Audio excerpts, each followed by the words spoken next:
Каждый год мне приходится избавляться от очередного супруга. И все это ради денег. Первый мой муж был уже не молод, но свято верил, что нас связывает настоящая любовь. Я сама ежедневно готовила ему чай, незаметно подмешивая туда нечто особенное. В итоге он полностью лишился зрения. Потом я отвела его в горы. На вершине сделала вид, что хочу сделать его фотографию, а сама толкнула его в пропасть. Так я без труда получила миллиард по страховому полису. К сожалению, моя страсть к роскоши быстро съела все эти деньги. Пришлось снова выходить замуж. На сей раз мой избранник был разведен и имел ребенка. Я нанесла суперклей на пряжку ремня безопасности. Когда он напился и уснул, я пристегнула его на заднем сиденье. Ребенок учуял запах клея и спросил, что это так странно пахнет. Я ответила, что это перегар от его отца.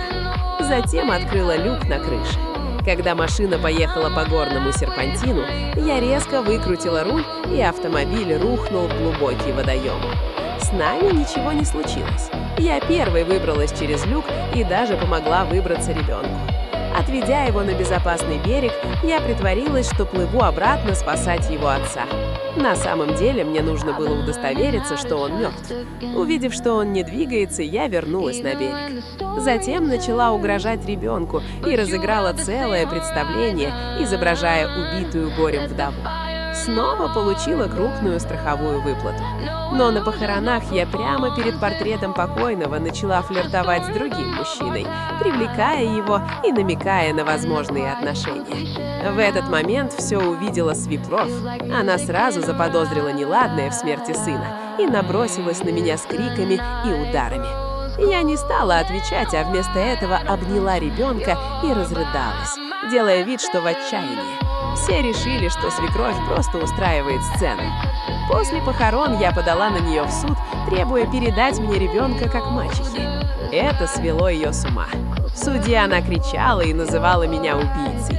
Судья сразу почувствовала, что дело нечисто. На следующий день она специально пришла ко мне на работу в школу. Я, плача, сказала, что искренне люблю этого ребенка и поэтому работаю учителем в младших классах. Теперь, после трагедии с мужем, я просто обязана заботиться о пасынке.